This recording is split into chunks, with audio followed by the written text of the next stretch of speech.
What's up, everybody? Welcome into today's episode of Pushing the Pile. I'm Mike Renner, joined by Kyle Long as always, and Matt Ryan joins us as he does every single Monday. Usually it's to break down quarterbacks. So we're going to keep that theme, even though we didn't get any football from over the weekend to watch. But we got two quarterbacks in Jalen Hurts, Patrick Mahomes, going head-to-head in the Super Bowl for the second time in 3 years now. Jalen Hurts last time around had one of his best games as a pro. It's what earned him that massive deal he signed that last offseason. But since then, he really hasn't kind of been able to live up to those expectations that we saw coming out of that Super Bowl. And obviously, they didn't win it last time around. So what needs to change for Jalen Hurts this time around for the Eagles to be hoisting that Lombardi Trophy at the end of the day, Matt? Yeah, I think it's been inconsistent since that Super Bowl. I think you mentioned that, but I think we're trending, right? I thought he played his best game of the season in the NFC Championship game, and I thought, I thought he looked in his best rhythm as a passer the entire year, right? Early on to some of those outbreaking routes that he had in rhythm, ball was out on time in front.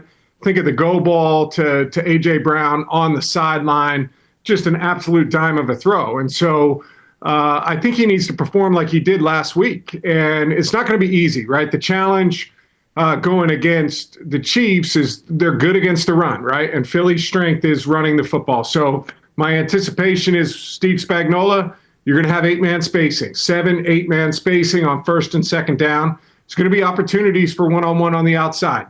Can he hit those one-on-one balls like he did in the NFC Championship game? And then number two, it's about handling the pressure on third downs. We saw that at the end of the game, Josh Allen, the pressure that comes from to him on that fourth down. He makes the crazy throw. Dalton Kincaid can't come up with the catch.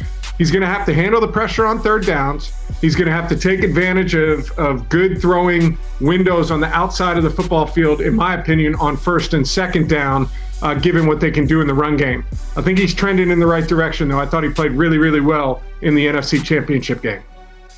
Yeah, Matt, I think it's obvious that there's going to be some advantageous looks, as we like to say, early on because of the looming and imminent threat of Saquon Barkley. So for a guy like Jalen Hurts to be able to get out there and get the ball rolling earlier and get this thing started, those momentum throws, you talked about third downs, but honestly, as an offensive lineman, for me, it was first down. What does our best run call look like? What does our best play action protection look like? And I know what it does for the mentality for the remainder of the game. So I would imagine that they're going to try to get him started early and often. Like you said, first down throws. I don't have a problem with that. You've got two real winners on the outside. And I look to see what Jalen Hurts and that offensive game plan have in store for us in the Super Bowl. Yeah, I think it's going to be very similar to early on in the postseason, where I think they get a little tight in that they want the running game first. It's going to be Saquon Barkley first, Jalen Hurts' legs first. Jalen Hurts' arm is like a tertiary third. Basically, I think they're going to believe in their running game and defense until they get proved otherwise, until maybe they can't stop the Chiefs, until maybe they can't run the ball at will or create explosive plays on the ground. Because I just know with Jalen Hurts this season, the fumbles have been an issue, 10 fumbles. I think it's something that they worry about with him really letting the sort of training wheels off and really fully opening up this offense and letting him go toe-to-toe with Patrick Mahomes. I just don't see that being the case. I believe he called it the straight jacket, not the training wheels. He said the straight jacket was off. If I heard that correctly. Both of you guys, I gotta know. It's like having a cheat code here with the tush push, the fourth down play calling that they can turn to, which is almost, like I said, it's a cheat code. So, Matt, I mean, you talk about first down passes. Do you think that it's even more of an opportunity for them to go first down passes by nature of their ability to convert almost at will on fourth down and third and one situations? I agree with you. I think the way they look at it is it's 1st and 8, right? Instead of 1st and 10. Because if you're inside that 2-yard, gap, if it's a long one, I think they feel like very comfortable pushing for it and getting the first. That's kind of why I like them being aggressive early. I like them taking some shots on the outside on first down, right? If you're getting these good premier looks on the outside. The other thing I would look for is running the football on third down, 3rd and 6, 3rd and 5, running the football, right? You get some of these different fronts, these exotic fronts, and Kyle, you can speak to this better than anybody, right? one of the best things you can do versus exotic fronts and blitz looks is to actually run the football, right? Because, the fits for linebackers, for defensive line from these odd spots, these unique spots that they're at are not their normal run rules, right? And so if you can go just simple inside zone, right, with the ability to pull on the backside for Jalen Hurts on 3rd and 7 and get that to 4th and 2, 4th and 1, I think Nick Sirianni, listen, I think his chips are on the table, right? He's all in, and that's kind of the way he's coached the entire year. So I do kind of look at it from their perspective and say, okay, can we be a little bit more aggressive on 1st down and give our guys some opportunities, knowing that we can still run the ball twice on 2nd and 3rd down and give ourselves a chance for the tush push on 4th. Yeah, and those fronts that you mentioned, the exotic fronts, I'm curious to see what the Chiefs' game plan is, because the blitz looks that Washington gave, they got home a couple times, but more often than not in that game, the Eagles are picking it up, and the Eagles are uniquely qualified to pick up 5, pick up 6, better than pretty much any other offense in the NFL. And so you're kind of playing a dangerous game if you get into those too often. What do you anticipate Steve Spagnuolo's game plan is? Do we see a blitz heavy the way the Washington Commanders went? Because they blitz on over 50% of their snaps against Jalen Hurts. On those, he goes 10 of 16 for 141 yards. Basically, did not affect their game plan whatsoever. Do you think the Chiefs go that route, or do you think they just trust their front 4 and play coverage on the back end? Listen, I think when you see somebody let up 55 points, the week before, your immediate reaction is say, let's do something different. I feel like Steve Spagnuolo, it's the illusion of blitz over and over and over, as opposed to the number of actual pressures that you're going to get, right?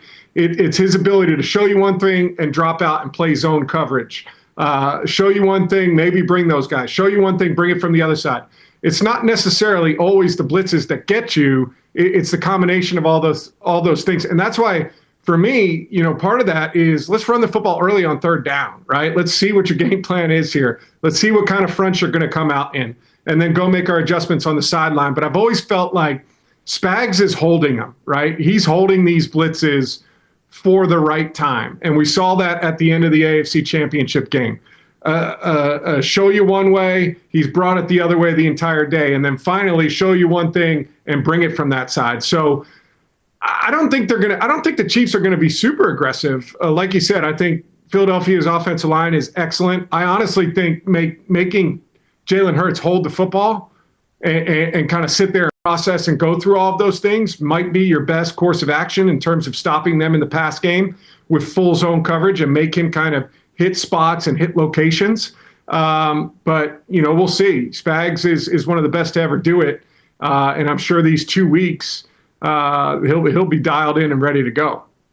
And he can kill 2 birds with 1 stone there with the pressure package. And I meant to jump in on the exotics there, Matt. And to your point about running the football, oftentimes they can pirate or stunt themselves out of their own gaps. And it's almost an elementary level of blitz pickup in the run game relative to the passing game. So if you have a serviceable group like Philadelphia, the strength of their unit is the offensive line. They're going to be able to pick these things up and fall into these giant tractor trailer size holes for Saquon Barkley if they do elect to go with that pressure package. But in the passing game, to Matt's point, I think they're going to try to take away some of these early options for Jalen Hurts to get him out of his rhythm. And how can you do that? You bump your guys up on these receivers. You get a little bit handsy at the line of scrimmage. We've seen historically this Spags defense likes to play physically in these big games.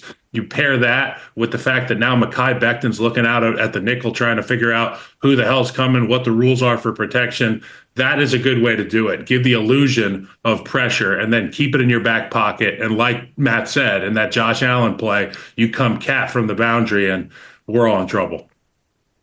I will just say this, getting your hands on AJ Brown, easier said than done. I wouldn't want to be the guy tasked with doing that. And if we go back to last week, Chiefs, they stopped the tush push. They stopped the sneak more times than anyone has in a single game since it became a thing. Since we started tracking in 2016, 3 times.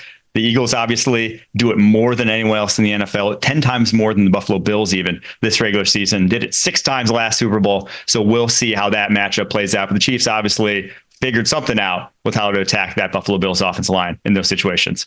All right, let's go to the flip side. Pat Mahomes. How do we stop him now?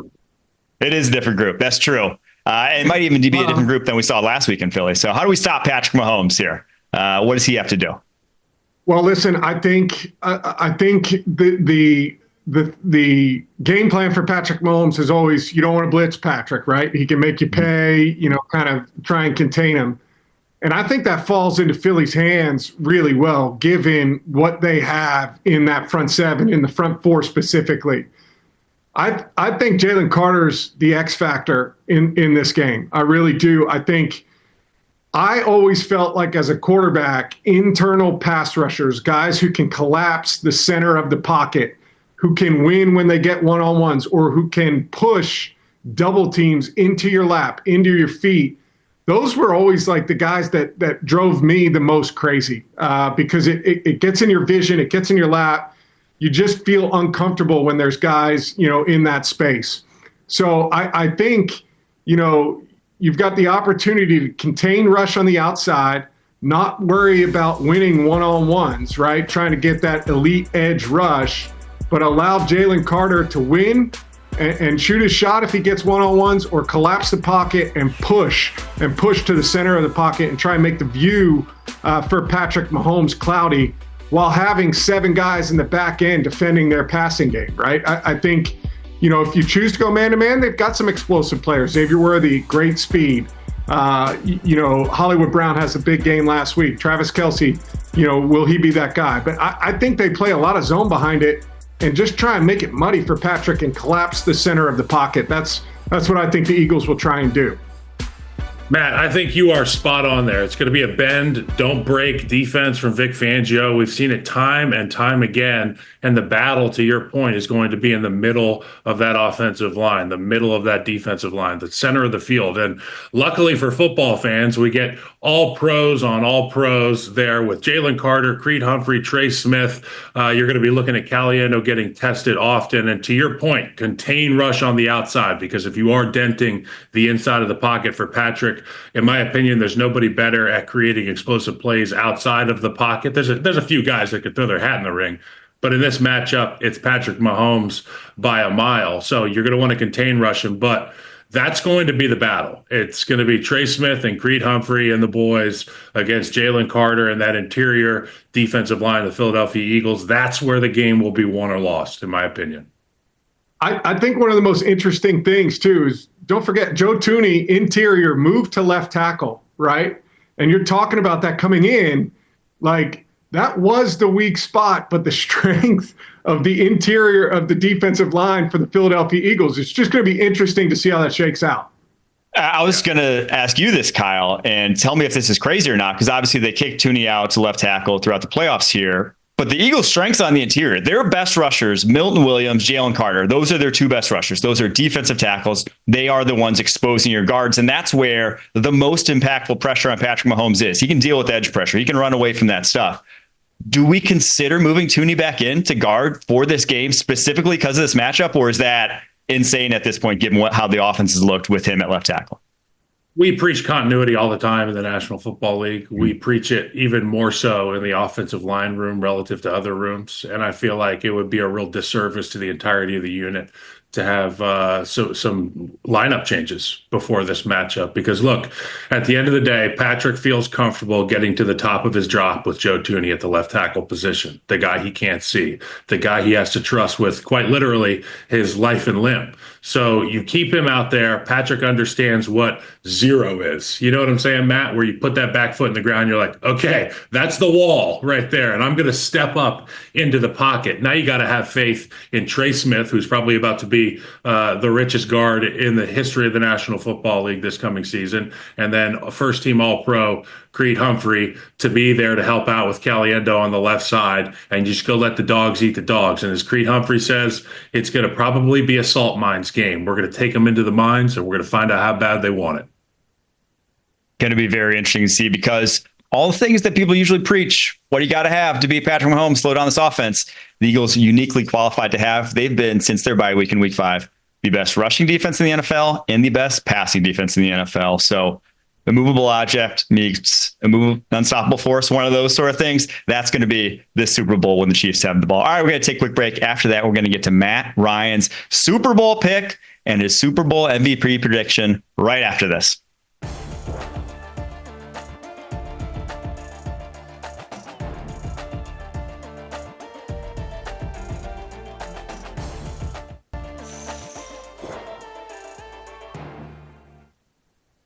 All right, Super Bowl Sunday 59 coming up this Sunday. Matt, we need your pick. Who do you think comes out on top when it's all said and done? Last time it was the Kansas City Chiefs. Last time it was Pat Mahomes as the MVP. So who do we got your pick, and who do we got as the MVP this time around? All right, so last week in the AFC Championship, I took the Bills. I thought the Bills were going to get over that hump and, make it to their first Super Bowl in 30-some years. And I learned my lesson last week. I am not picking against Patrick Mahomes. I think the Chiefs find a way. It's been improbable all year.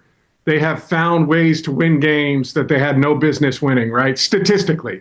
All of the measurements that we say are the musts to win games, they don't hit, and yet they continue to win ball games.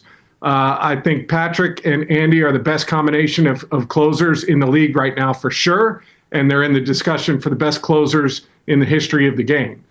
So I think the Chiefs win, and I'm going to play the hits, man. I think Patrick Mahomes gets another Super Bowl MVP. It's boring. It's not the right, it doesn't make for like the sexiest clip, but I just think they get the job done. I think they find a way. I think Patrick plays an excellent game, and they get the three-peat done. Yeah, I just think it is unsmart to pick against Patrick Mahomes. And you know what, Matt? You're my buddy. You're my guy. But I'm glad that you learned your lesson, because you just, for whatever reason, this team just finds a way to win. And Mike is my beautiful, handsome host, and he's been finding ways, like you said, all the measurables. He's picked them apart all season long. But me, a Chiefs Super Bowl futures bettor in like July, is sitting here happy as a clam. Just said, I could have seen this coming a mile away. They pulled the gas pedal off and let Buffalo win in Buffalo. It's going to be, like you said, playing the hits. Patrick Mahomes is going to come out efficient. He's going to come out sharp. He's going to understand that offense on the other sideline has teeth, just like all the people that he's had to go and beat in the playoffs had.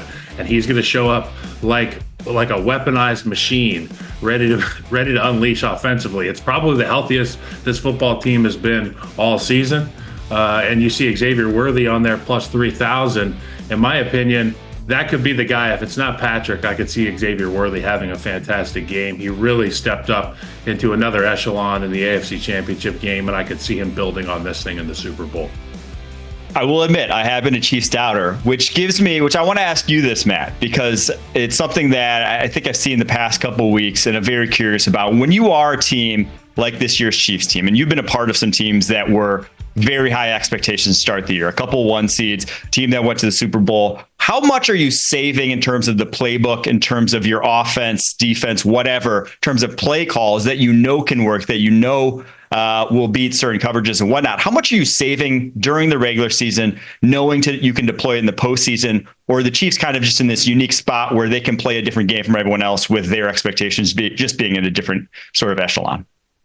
I don't think you're holding that much in the clip. I really don't. I think as you go through the season, right, objective number one, win the division. And you are emptying that clip until you do, right? And then after that, it becomes, all right, can we get home field advantage? And then you're same thing, right? You're throwing everything you have at it.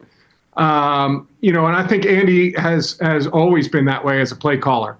Now, I will say this. I mean, he continues to come up. Like, we've heard stories about watching Tuesday Night Maction and him drawing up plays after just watching it on Tuesday night. So I'm sure there'll be a wrinkle or two.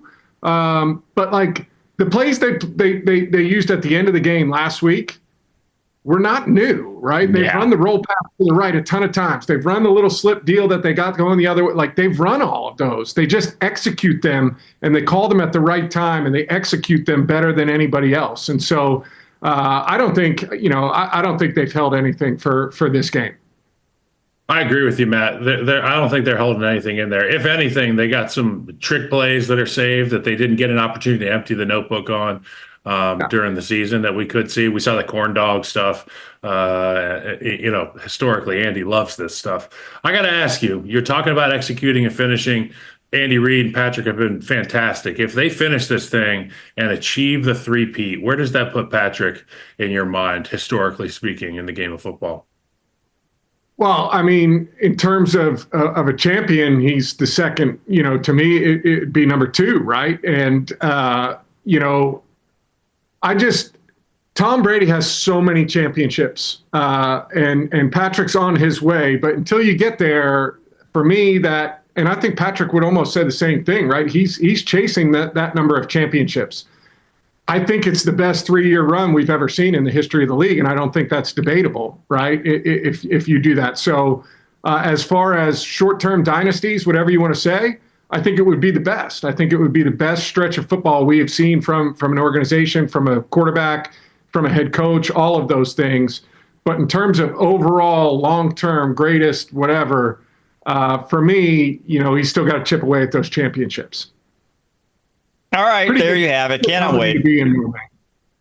Cannot wait for this Sunday to see 5 Super Bowls in 6 years, going for 3 straight. Kansas City Chiefs, like I said, on another level right now. Thanks so much to Matt Ryan for joining us, as he does every single Monday. We'll be back right after this to talk a little Pro Bowl, and then Jonathan joins the program after that. Coming up next.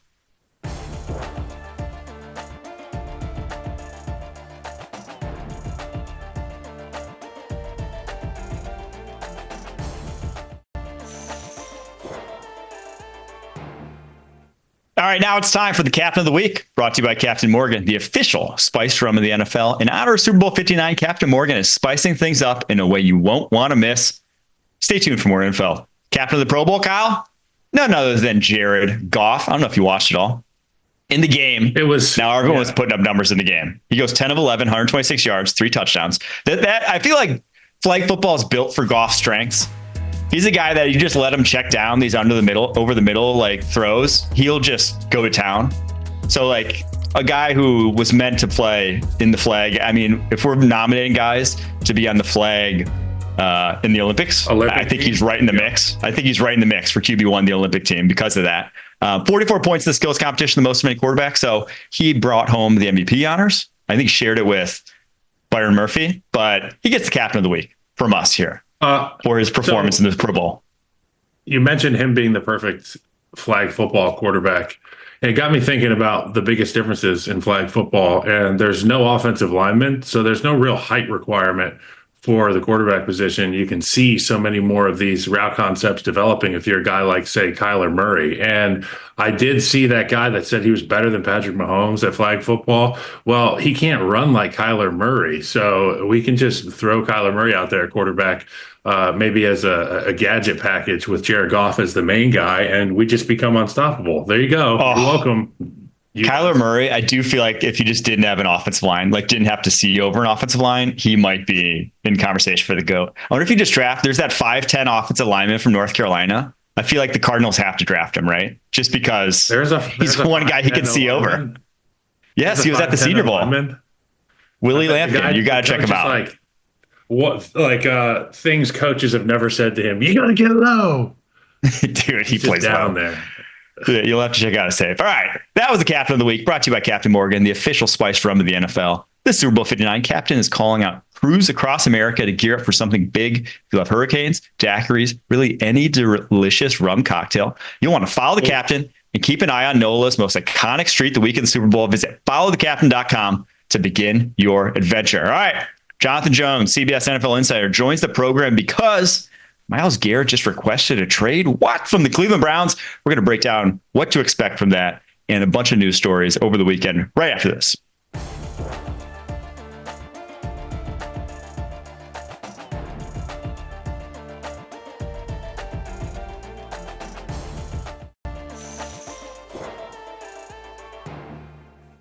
Welcome back. Jonathan Jones, CBS NFL Insider, joins the program. I almost said Jonathan joins. To talk about Myles Garrett. Every Monday he joins. Every Monday, as he does. Talk about Myles Garrett, the former NFL Defensive Player of the Year, the probably, in my opinion, still the best pass rusher in the NFL, the Cleveland Browns, #1 overall pick in the 2017 NFL Draft, has requested a trade from the team, the only NFL team he's played for. Do we think the Browns follow through on that request? And who could be the teams that could show interest here? All right. Let's start with, do they follow through with it? They're not going to follow through with it right now. They are going to posture and publicly stand on, we're not trading Myles Garrett, because that is what they have been saying for the past month. Andrew Berry, the general manager, has been saying. And just because your star player created a graphic and sort of like PDF'd his name and signature onto it, if you're a team that's not like, oh, well, he put out a graphic, we got to trade him now, right? So no, nothing publicly from the Browns is going to change. Free agency and the unofficial start, the legal tampering window, if you want to call it that, right? It begins on March the 10th. That's 5 weeks from now. At that point, about a week before that, we're going to know what the salary cap is for this upcoming year. We don't know it now. A lot of teams have estimates. We don't know. So I bring that up because if you're trading for Myles Garrett, you're obviously going to want to be able to, A, fit him under the salary cap this upcoming year, but you're also going to be giving him an extension because he last got one several years ago. So he's due for one when you trade for him, what you are going to have to trade for him. And so that's going to be the sweet spot, is really the beginning of March into mid-March. March 10th to 12th, that's the legal tampering window. After that, free agency, quote unquote, officially begins. That is when you would have traded Myles Garrett if you are the Cleveland Browns. Could they wait until the first night of the NFL draft? They could. I don't think that you would do that. So soft deadline, mid-March. Hard deadline, late April. So because of all of those things, understanding that, nothing is going to change publicly. Now, what is going to happen behind the scenes? Every GM who has some interest in Myles Garrett is going to call Andrew Berry, and they're going to lowball the Cleveland Browns. Hey, I'll give you this year's, first round pick. I'll give you next year's first round pick for Myles Garrett. And hopefully Andrew Berry hangs up the phone, because what it's going to cost is going to be what is essentially the equivalent of 2 first rounders and maybe then some. Right? Because you're not giving away. Mike, you called him the former NFL Defensive Player of the Year. That award's not handed out until right here in New Orleans in a couple days. So right now, he's still the reigning NFL Defensive Player of the Year. You're not giving him away at 28 years old, right? But are you ultimately going to have to part with him? I think you probably are. And frankly, if you are the Cleveland Browns, and I'd be very interested to explore this with you guys, I actually think philosophically, fundamentally, it would be the best thing for the long-term interest of the Cleveland Browns to get 2 first-round picks for 28 going on 29-year-old Myles Garrett, not paying him, which you're going to have to pay him $35 million a year or something, and just saying, all right, we're moving on with the next chapter of Cleveland Browns football. So if I'm Myles Garrett and you want to play hardball in Cleveland, what does that look like if you're not entertaining offers for trades? Let's just say they are really staunch in their stance here, and they're saying, you are Myles Garrett, you are the Cleveland Browns. We are not going to do that. What are Myles' options there? I mean, then it starts to get ugly, right? Then he doesn't report for any of the voluntary stuff. Then he's not at mandatory minicamp. Let's remember, this is a guy who has made tens of millions, probably more than $100 million in career earnings. He's a part owner of an NBA team. So, like, he'll take the fines, right? He won't report to training camp. I remember when Khalil Mack showed up week 1 of the Chicago Bears season, missed the entirety of the spring, missed the entirety of training camp. He showed up and looked like a god. And I was like, where have you been? Just in a weight room? And I would assume that could end up being the path for Myles Garrett. But if you're a fan of the team that ends up picking up Myles Garrett, I fully anticipate seeing an absolute rocket show week 1, wherever the hell he lands, because he's going to make his introduction. And if you think Myles Garrett is a scary threat right now on the Cleveland Browns, imagine him on a competitive roster. Imagine him in meaningful football games. We, as football fans, have the luxury of now potentially seeing him play on one of these winning teams, which is awesome. I will say this about the timing, and I agree with you, JJ, on this, that it feels like if you're the Cleveland Browns, obviously your window is not right now, objectively. You were awful this year. That's why you have the number 2 overall pick. Your window isn't open for a Super Bowl. And so by the time it is, he is going to be on the downside of his career. It feels almost like when the Chiefs traded Tyreek Hill, right? Yeah, they got 2 years in Miami where he was nasty. But right now, he's not the Tyreek Hill that the Chiefs traded away. And the Chiefs have a bunch of guys that they got in return who are impactful on this roster and are on rookie contracts that they needed to replenish because they were in a bad cap situation back then. So to me, it feels like a no-brainer for the Browns. Yes, you posture that you don't want to trade them, But at the end of the day, I think you got to trade him here, right? And I agree with that, because let's just play the probabilities. Let's just play the odds, right? If you and I think that Myles Garrett still has some really good years in front of him, right? No doubt at all about it. But we're talking about, if you keep him, you're going to have to pay him. And what you are banking on is that Myles Garrett is Julius Peppers. Right. That's essentially what you're saying. He is ageless. He is a first ballot Hall of Famer, and that all the body science and all the body data that we have accumulated over the years, he is going to be the exception to the rule. His body's not going to break down. We're not going to have soft tissue injuries. All of those things that happen to 99.9% of these 1% of athletes will not happen to Myles Garrett. Or you draft Abdul Carter, number 2 overall. You get 2 first-round picks. You hit reset on the Cleveland Browns franchise. You let somebody else pay him. And yeah, you're going to have to suffer through the 2025 season of watching him wreak havoc on NFL quarterbacks and everyone questioning you and whatnot. But then in 26 and 27, unless he's Julius Peppers, and he very, very well may be, but that is really the wager and the bargain you'd be making if you are the Cleveland Browns. All right, let's move on to some coaching news. I'm sorry. I'm just Googling Julius Peppers' stats, because I think someone could almost make the argument that he is Julius Peppers, maybe even plus.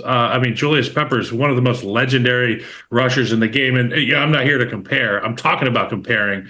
But that speaks volumes that we're even having this debate about Myles Garrett, because he is that much better than the next guy. The one thing I'll say, Myles Garrett, if he does and when he does retire, he'll have a future as a graphic designer, because his signature was a work of art. Did you see that thing? It looked beautiful there on the bottom of that press release. That thing was special. All right, let's get to the Raiders, though. Obviously, Pete Carroll, their new head coach, but they tabbed Chip Kelly, OC from Ohio State, last coach in the NFL in 2016 as a head coach of the 49ers. Obviously had that 3-year run that everyone remembers, the high in Philly before the low crashing out of there. What do we think Kelly has this time around up his sleeve in his next trip to the NFL? First of all, I love this. A week ago, I was reporting that it was very real that he could rejoin the NFL. At the time, I knew that he was on a number of teams' lists, and I would have wagered that he would wind up with the Houston Texans.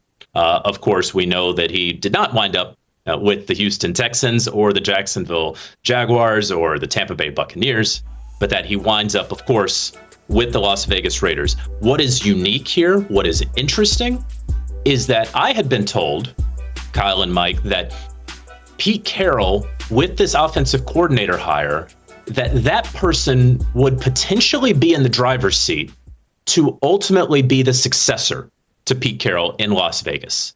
That would be the clear and direct path for Pete Carroll's heir apparent, right? Because you're talking about, I think he's 73 going on 74, Pete Carroll. He signed a 3-year deal that has an option for a 4th year. And so he knows that the end is closer than the beginning. He knows that he's going to have to pass this off at some point. Now, I don't think you have to have the succession plan and press the button on it right now. I'm not at all saying that. But we have assumed that Chip Kelly is not going to be a head coach in the NFL again. And I don't think that is as strong a belief or a correct an assumption as saying that Josh McDaniels will not be a head coach in the NFL again.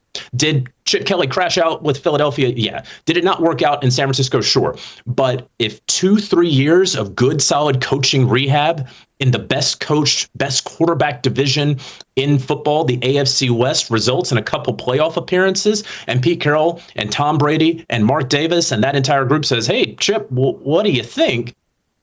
I mean, crazier things have happened, right, Kyle?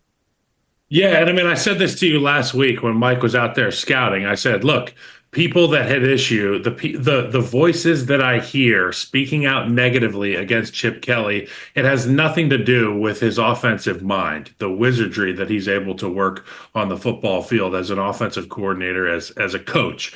What people have had issues with are some of the things he does as leadership in the building. And I feel like being under a guy like Pete Carroll, it's really interesting, by the way, JJ, thanks for sharing that with us.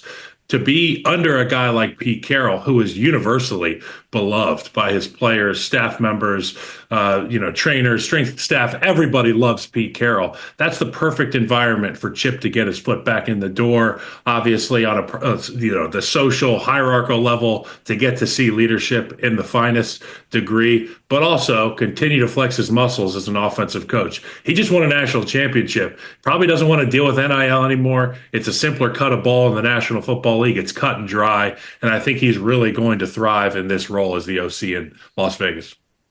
Yeah, I'm very excited for it because for 14 years, we only saw Chip Kelly, the head coach, from 2009 at Oregon through 2003 at UCLA. He was just the head coach. And I think, Kyle, you've spoken to this before. The temperament to be the leader of men was just not something that came naturally to him. He was not that guy like a Dan Campbell or whatever that could just be the CEO and have his hands off everything else. He was an X's and O's OC.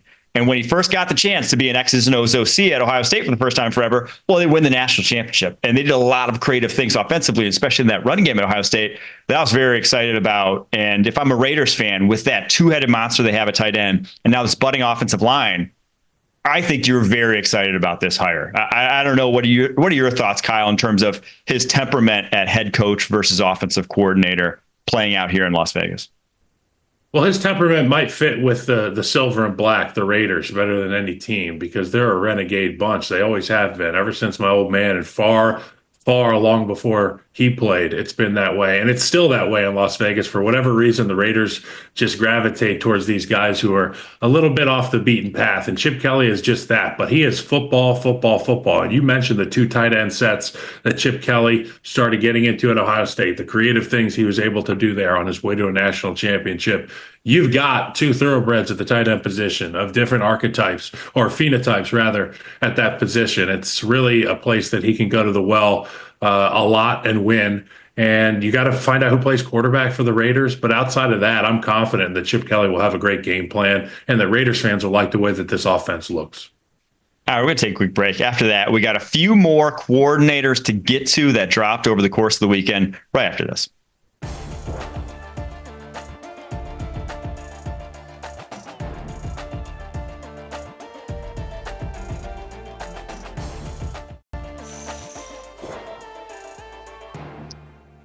We got a few new hires around the NFL to get through. We had the Jets named their new offense coordinator. It's Lions passing game coordinator Tanner Engstrand. A lot of people thought he was going to be the heir apparent there after Ben Johnson left. We had John Morton get that job, though, for the Lions offense coordinator coming over from Denver. So Engstrand out, follows Aaron Glenn to the Jets. Buccaneers, they promoted Josh Grizzard to OC. He was their passing game coordinator, Yale graduate, also was on Mike McDaniel's staff in Miami for a while. And then we had Eric Bieniemy. He's back in the NFL, this time now as the Bears running backs coach. Which one of these was the most interesting move to you, Jonathan, over the weekend? Yeah, well, first of all, and I'll just kind of go in order here. I really like the Tanner Engstrand move there with the New York Jets. They have Scott Turner as the pass game coordinator. They have added Charles London as the quarterbacks coach. He had previously been in Tennessee and in Seattle. And I don't think that they're even done with that offensive staff. I think that they could add a couple more senior offensive assistants, if you will, there. You look at Josh Grizzard and what he steps into in Tampa Bay, where, you be the offensive coordinator there the last 2 years, you become a head coach rather quickly. You mentioned Yale educated. He's also from Lizard Lick, North Carolina, which I have to get in there. You should get that checked out, by the way. But ultimately, yeah, if a lizard licks you, do you get like Lyme disease? But ultimately, the one that interests me the most, of course, is Eric Bieniemy joining Ben Johnson's staff with the Chicago Bears. We know that he spent last year in the college ranks. Clearly didn't really necessarily work out there. Things have not really worked out for EB since he had departed from the Kansas City Chiefs. Of course, he had wanted to become a head coach. That did not work out across about half the teams in the NFL for however many reasons, or one reason or another. But he immediately offers a veteran presence to this coaching staff. Ben Johnson has never been a head coach before, right? Declan Doyle, Kyle, like Declan Doyle is so young that when you were drafted in the NFL, the dude couldn't even vote. I think he's like 28 or something. Yep. And so that doesn't make Eric Bieniemy the shadow OC. I think that everyone's going to know their roles within this. But I love the hire by Ben Johnson because it was an admission of, hey, there are going to be some things that I don't know. There's going to be some things that I need that veteran presence around. And so you get Eric Bieniemy, who is a fantastic offensive mind, to be in that running backs room where so much of what Ben Johnson is going to want to do is sort of, that's the command center almost, right, Kyle? And so I love that hire among these three more than any. Yeah, I love the Bieniemy hire as well. I really, in my 1 year in Kansas City, I found myself in awe of how consistently on top of the details that Eric Bieniemy was, particularly in that running back room. And obviously, as an offensive lineman, we rub shoulders with a lot of running backs. You get to overhear some of the coaching. I love that style of coaching. And as a Bears fan, I jumped when I heard that we got EB, because not only is he a great running back coach, but he's been to the top of the mountain so many times. Being in Kansas City, he's got a wealth of experience from his time at the college ranks recently, although not as successful as his NFL time as a coach. But I'm sure he's learned things. He's going to be a great add to that coaching staff for Ben Johnson. All right, we got to get to this because it was the talk of the sports world over the weekend.